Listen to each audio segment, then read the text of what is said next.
O nome do projeto é 200 porque a gente parte de um princípio de que quando o coração para de bater, a gente ainda tem 200 segundos de vida antes de morrer. Então, a partir dessa ideia, desses 200 segundos, a gente resolveu criar essa história dessa personagem em que vive esses últimos 200 segundos de vida, né?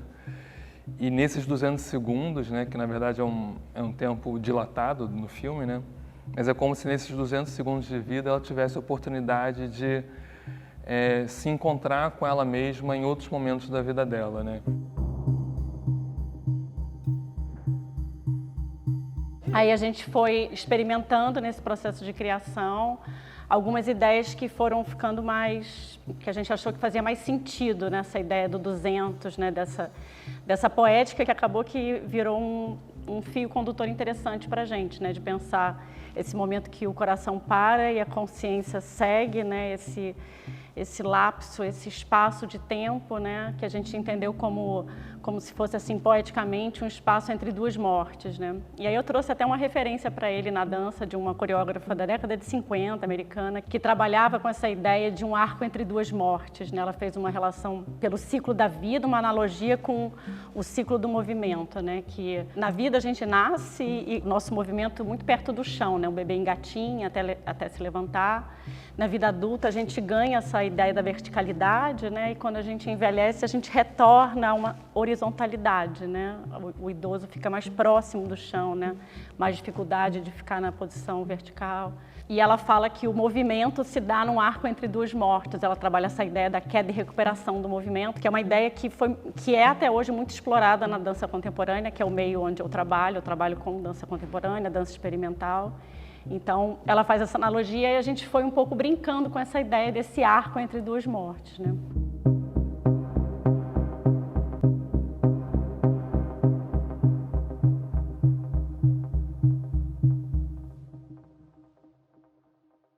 O 360, né, a realidade virtual cinemática, é algo que eu já venho estudando, pesquisando, trabalhando há algum tempo, né? E eu tive a oportunidade de fazer um trabalho com a Maria Alice em 2021, que foi um trabalho que ela dirigiu junto com a Laura Sami e também com o Cavi Borges. É um projeto chamado Cravo, que eu editei. Era um projeto de dança, né, de videodança. Eu fiz um convite para ela, se ela topava, de a gente criar algo juntos, que fosse 360 e que se utilizasse dessa linguagem da dança e dessa linguagem do 360 para criar essa experiência que a gente não sabia naquele momento que seria, mas existia essa vontade de fazer algo dentro dessa linguagem, né? Pode sair agora.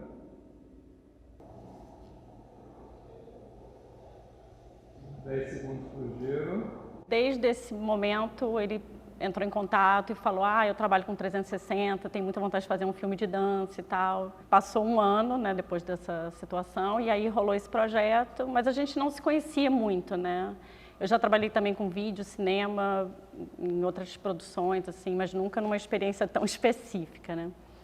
E aí a gente começou os encontros um pouco falando de si, das suas pesquisas, né? Eu fui trazendo um pouco o meu universo da dança para ele, a gente foi trocando figurinhas nesse lugar, ele trazendo o universo, né, do cinema, de como ele trabalha e tal. Eu acho que esse projeto assim, une meio tudo que eu já faço e pela primeira vez vai unir, porque assim, é uma coisa que me interessa muito, o teatro, a dança, né, principalmente o figurino de dança pela relação com o corpo e esse movimento que esse figurino dá ou que ele vai proporcionar. E quando vem num projeto 360 é pensar no efeito, no corpo, na forma, né? Pensar realmente no todo, assim, todo esse processo para poder construir esse figurino. Então acho que une, né, todas aquelas características, não só como acontece tradicionalmente no cinema, que a gente pensa numa linguagem visual ou num efeito psicológico. E aí, quando vem no 360 com o corpo, a dança, ele vai englobando tudo, vai envolvendo, né? Acho que envolve também o espectador, então acaba envolvendo também quem está produzindo esse figurino.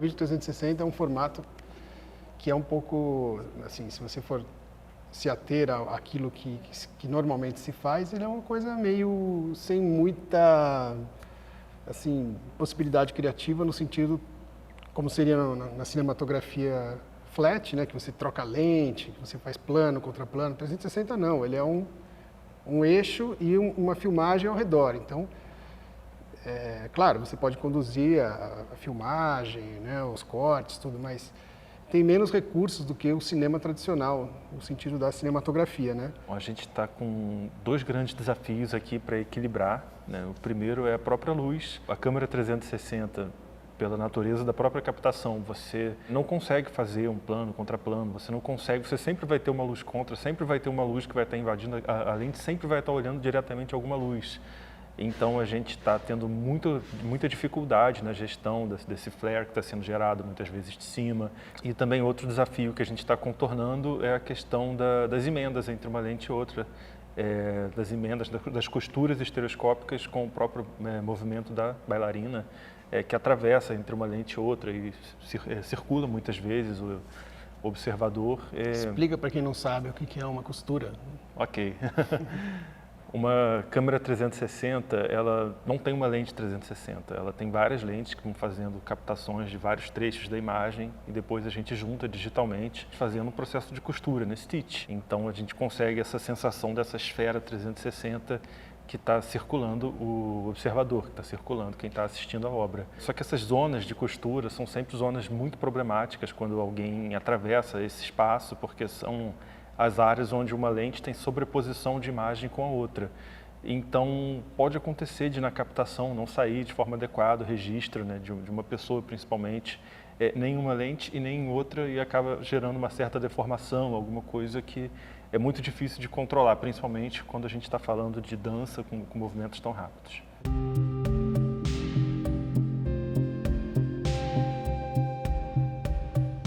O que eu tinha trabalhado até então nessa relação era muito mais objetiva, né? Era frente ou de costas para a câmera, né? Tinha essa ideia do recorte, né? De trabalhar o próximo, o distante. No caso do 360, você está o tempo inteiro, o corpo inteiro está aparecendo, né? Tá visível, né? E aí a gente ficou tentando entender como que a gente trabalharia nessa visibilidade máxima, né? Essa relação horizontal, né? Que o 360 possibilita, né? Desde então a gente ficou muito com essa ideia dessa linha horizontal, né? Que cruza o espaço. E aí veio essa possibilidade de dividir esse espaço horizontal em 3 fatias, né? E aí a gente foi experimentando essa ideia desses 3 pedaços como etapas de uma vida, né? Pensando nessa ideia do ciclo, né? Desse arco, né? Então a gente criou assim 3 personagens, digamos assim, que cada um desses personagens trabalhava um momento desse ciclo, né, da vida, né? Então, isso é uma guia para a gente, mas ao mesmo tempo a gente também deixou uma contaminar a outra, né? Mas acabou que cada uma dessas personagens, dessas figuras, ela tem uma característica muito própria de movimento, né, de qualidade de movimento, de expressividade mesmo.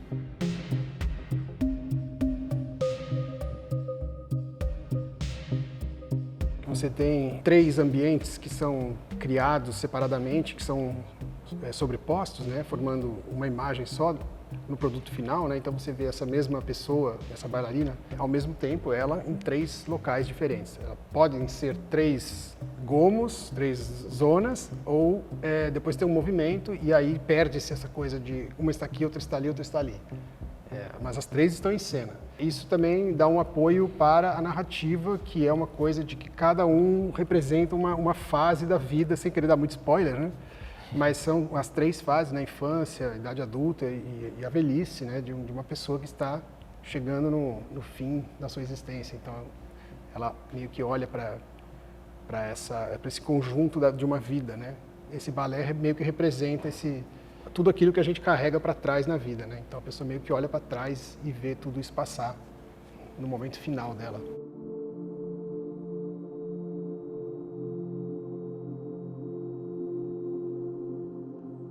Tem uma narrativa assim mais essa que eu falei do ciclo da vida e tal, mas tem uma narrativa que se constrói mesmo pela relação da câmera com o movimento, né? Essa relação que é mais inerente mesmo do que seria o cinema com a dança, sei lá, alguma coisa assim, né?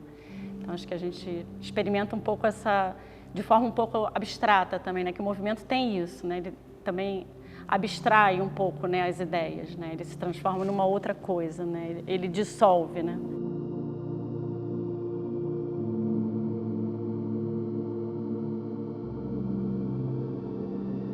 Tinha uma construção narrativa de início, meio e fim, e estabelecemos 3 fases. Uma fase mais de solo, já chamamos de muitos nomes, aracnídeo, uma fase mais inicial. A segunda fase, que a gente chama mais de tubular, que na verdade eu fui pensando justamente nas referências de coluna, porque seria uma dança mais presa, e depois seria uma dança mais livre. E ela falou, uma dança mais livre, mais madura, mais certa desses movimentos. Então foram algumas palavras-chave assim, dessa conversa que foram me estimulando. Então são 3 figurinos diferentes, fazendo uma transição.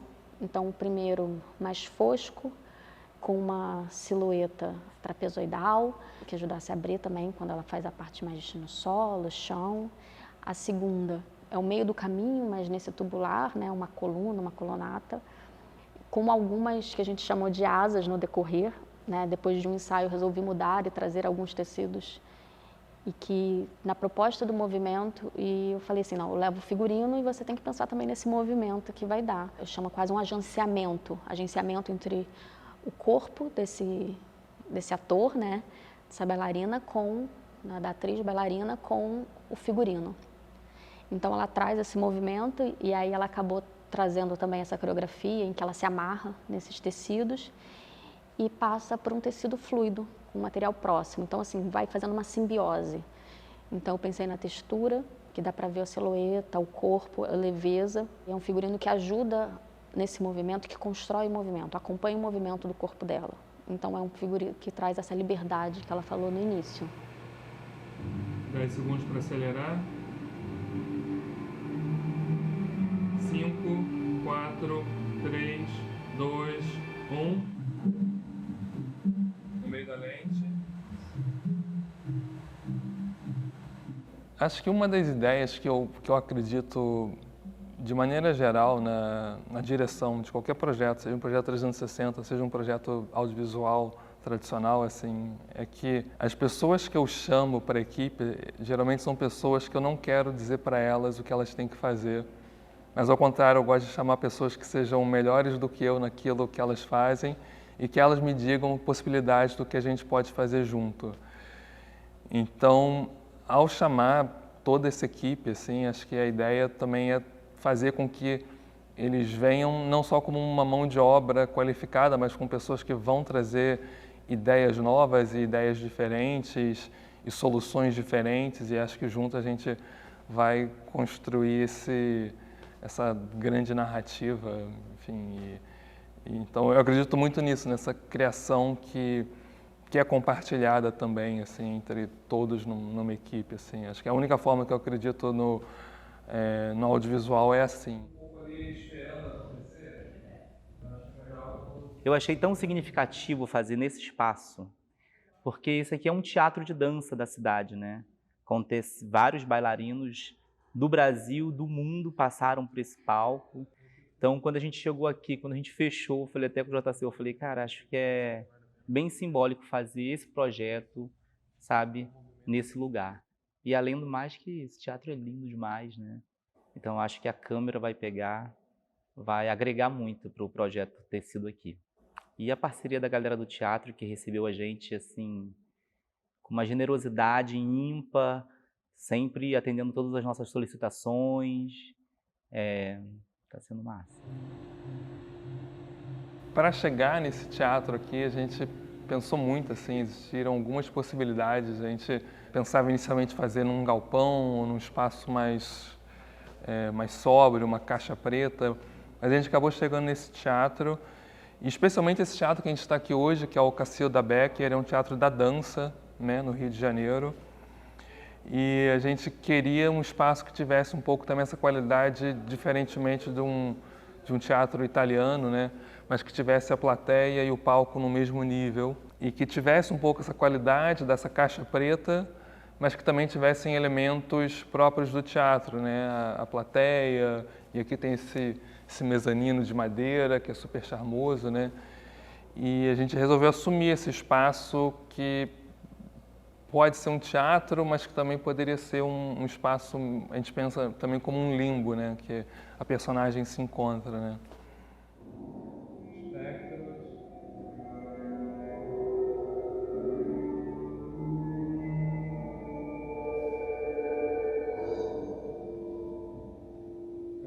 Essas trilhas são muito boas. Assim que eu cheguei, eu fiquei curiosa para saber o que que era, de fato, porque muitas vezes a gente quer compreender de forma racional até o contemporâneo, né? O corpo em cena e tal.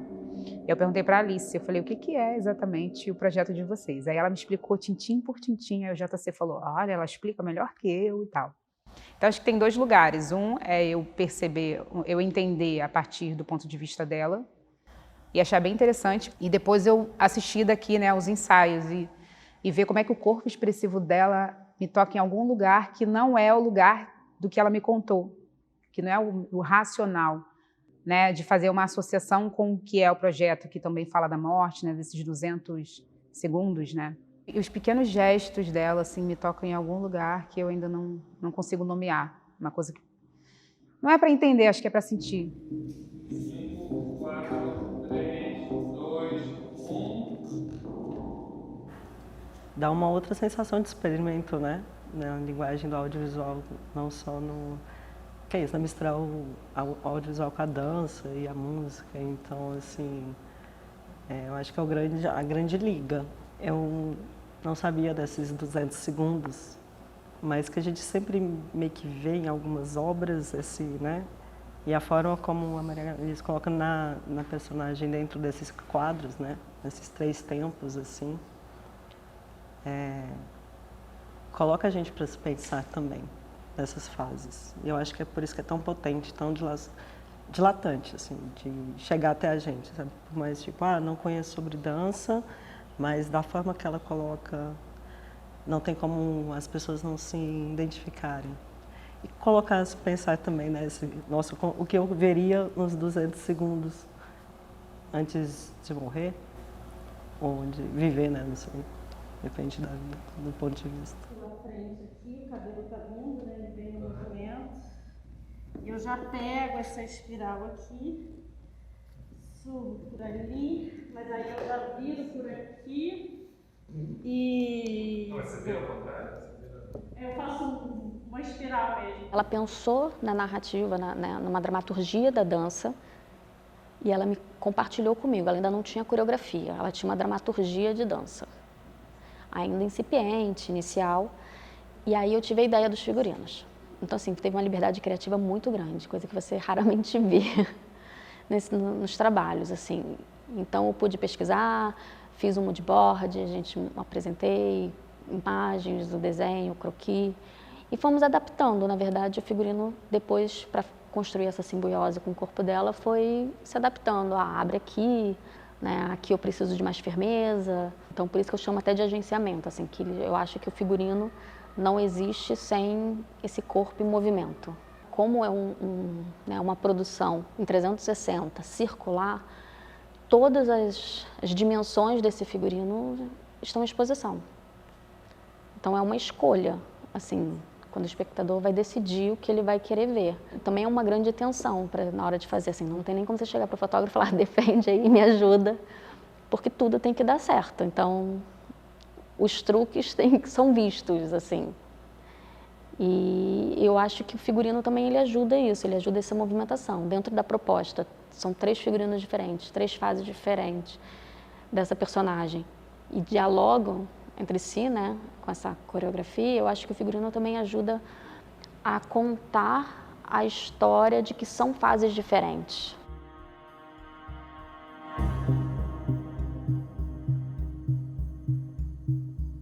Para mim, o que fica é realmente a beleza dessa coreografia, da plasticidade do que está sendo feito, junto com essa temática que eu já abordei rapidamente aqui, da passagem da vida, das fases da vida, a pessoa que olha para trás e no momento derradeiro ela está lá, isso tudo volta para ela. acho que tem uma beleza mesmo, que é bem marcante, assim. Eu vendo assim, eu falei, gente, está muito bonito isso. Então, eu acho que é um filme de grande potência estética, assim, emotiva. Esse filme, além disso tudo, tem um fator, né, de convite para que as pessoas assistam mais de uma vez, né? É muito comum a gente ver produtos 360, filmes 360, onde, na maior parte do tempo, a pessoa tem apenas um foco de atenção, 2 focos de atenção e fica transitando entre eles, que não tem tanto esse fator replay. Esse filme específico, como a coreografia está acontecendo na sua frente, do seu lado, atrás e gira, tem esse convite para que cada vez que você assista, você vai prestar atenção e vai fazer uma leitura diferente. Você pode assistir múltiplas vezes, cada vez com a sua própria leitura. Essa é uma característica do 360, né? Que o diretor ele tem que saber que o observador ele é um pouco diretor também, porque ele escolhe para onde olhar. Então, cada vez que ele vai ver é uma nova experiência, né? E isso, inclusive, é uma coisa que é uma das grandes potências do 360, porque cada vez realmente a pessoa nunca vai ver o mesmo filme. Existe a conversa no mercado também de trocar a nomenclatura de direção no 360, o diretor abre mão desse pulso firme e passa a ser um influenciador, porque o que ele pode fazer é influenciar a pessoa a olhar para um lado, para o outro, a seguir um certo personagem, mas como ele nunca pode pegar realmente a cabeça da pessoa e forçar a olhar para os lados, então sempre tem um certo nível de descontrole ou um certo esperar o inesperado.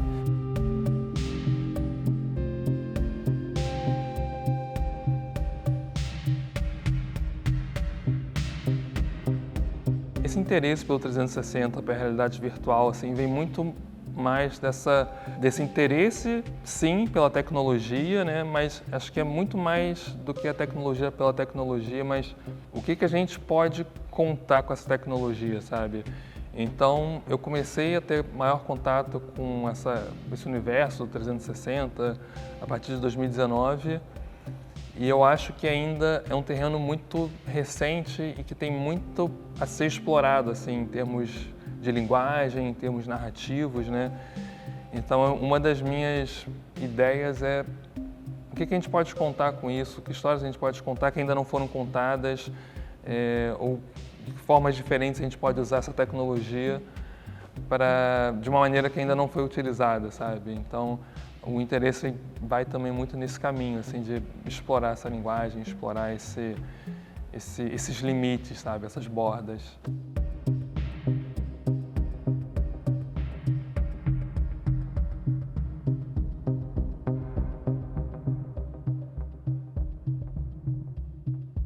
Na verdade, o inédito é a criação ter começado direto numa relação interdisciplinar, né? Porque o JC é uma pessoa que vem do cinema, que tem toda uma especialização de cinema, e eu sou uma pessoa da dança mesmo, né? Então, acho que, normalmente, assim, quando a gente trabalha... Enfim, eu já fiz uma vez um filme, mas você chega com a coreografia pronta e o cineasta trabalha em cima daquela coreografia já existente.